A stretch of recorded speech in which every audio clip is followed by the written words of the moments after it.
Hey everyone, welcome to the Burnt Breast Homestead channel.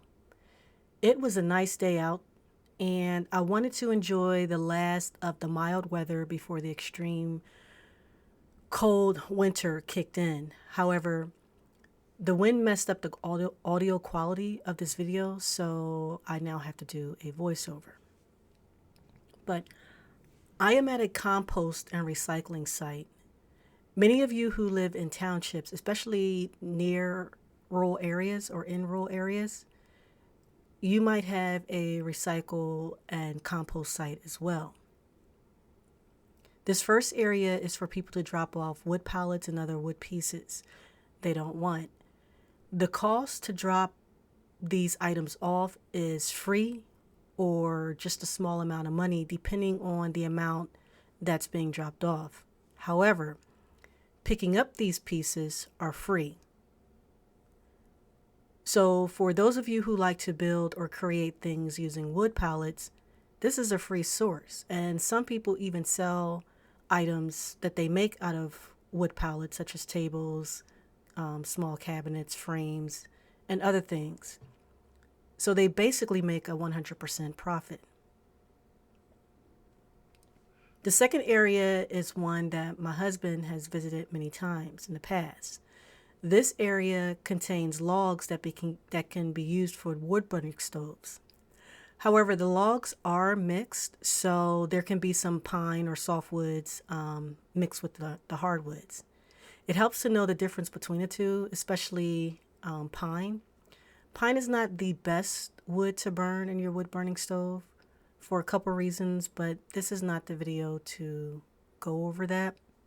The point is, this is free firewood and another way to reduce cost of living. We have not had a heat bill since installing the wood burning stove, and we basically have gotten all of our wood for free the last 3 years, with the exception of the one visit to a lumber yard where my husband had picked up some big pieces of scrap lumber. There are other places where we get free firewood. I will link a couple videos in the description. This area of the compost site is meant for people to drop off small trees and shrubs. There is a small fee for that, and I believe it's about $5.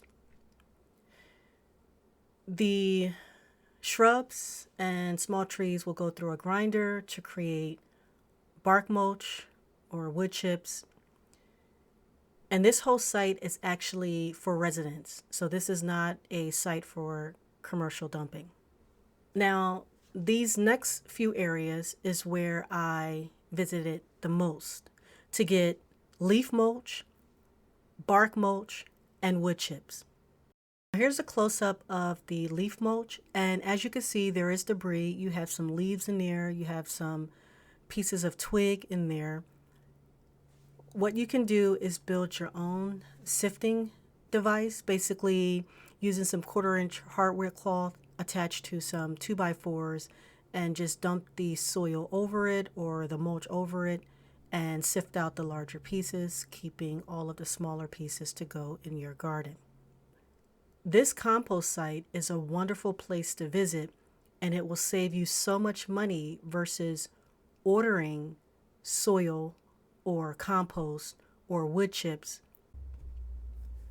This is the mulch. Now, there are people who grow their vegetables directly in mulch, but what I like to do in the past was take this mulch, put it in one of my bins, and add my food scraps and grass clippings to that, mix it as needed, or should I say turn it as needed, and it would break down with the food scraps and the grass clippings, providing a lot of nutrients in the soil. And then that would go into the garden beds.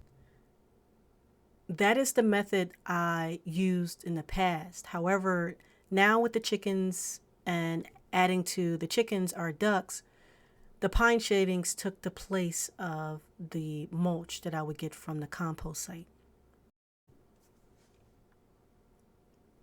And here's a look at the wood chips. The wood chips I use 3 different ways. The first being walk paths between the beds. I also used it along the as mulch for the shrubs that we have and the plants and the rose bushes. And a third way was in the coop pen area. So when it rained or snowed and that area became muddy, sprinkling some wood chips in that area helped to keep the chickens from muddying up the eggs. I also used leaves for that purpose as well.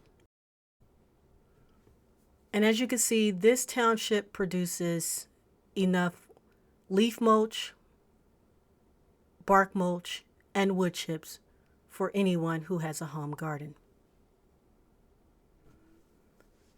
This final area is one that I have not used at all, and this is for people to drop off metal items. They do have some rules and some regulations around this, but this is a good area for people to drop off their metal. And that concludes this video. I hope that you have enjoyed it and that you have found some useful information. Please like, share, and subscribe to help this small channel to grow.